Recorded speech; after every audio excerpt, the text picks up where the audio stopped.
Barattoonni baay'een karaa keessaa qormaanni intiraansii filannoodhaan boodamoo filannoodhaan dura kennu jettanii nagaafachaa turtanii nagaafachaas jirtu.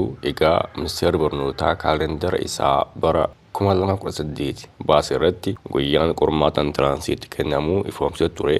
Haaluma kanaan bara kana keessa ministeerri barnootaa haala baruu barsiisuu kaalendara baase kana irratti hundaa'uudhaan gaggeessaa jira jechuudha.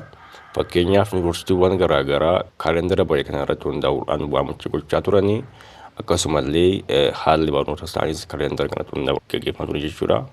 Haga ammaatti ministeerri barnootaa kaalendara intiraansii egzaamii ilaalchisee kanaan dura baase irratti jijjiirama godhe hin qabu. Osoo jijjiiramni jiraatee durseetu beeksisa ture. Ministeerichi isa jedhame irraa yoo jijjiiree kan dursee isin beeksisu miidiyaa keenyadha. Subscribe gochuun maatii kanatti makamaa isin jenna. Isin waan gochuu qabdan yoo jiraate kaalendara ministeerri barnootaa baase irratti hundaa'uudhaan qormaata qophaa'uudha. I hope hundi keessan yeroo ammaa kanatti dubbisa akka eegaltan abdiin qaba.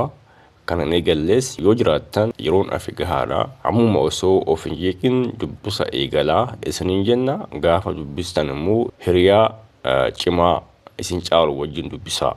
Yeroo hunda namni isin caalu waan isinitti hima waan ta'eef ijoollee akkasii waliin hariiroo uummadha. Waan isin dhibe immoo ChatGPT akkasumas YouTube viidiyoo ilaala.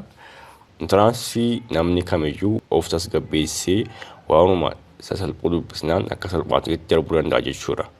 Osoo yeroo hundumaa waanuma beezikii yookiin bu'uura ta'an irratti xiyyeeffadha. Egaa chaanalii kana subscribe gochuun maatii kanatti makamaa. YouTube chaanalii kanaan waa'ee barnootaa fi waa'ee teknooloojii afaan Oromootiin isiniif share goona. Baay'een keessan chaanalii kanaaf haaraadha. Please subscribe gochuun maatii kanatti makamaa isiniin jenna. Akkasumallee Telegram chaanalii keenya join gochuun qormaata biyyoolessaa, short note fi barnoota argachuu dandeessu. Linkii isaa description box fi comment box irraa isiniif kaa'een jira. Horaa bulaa.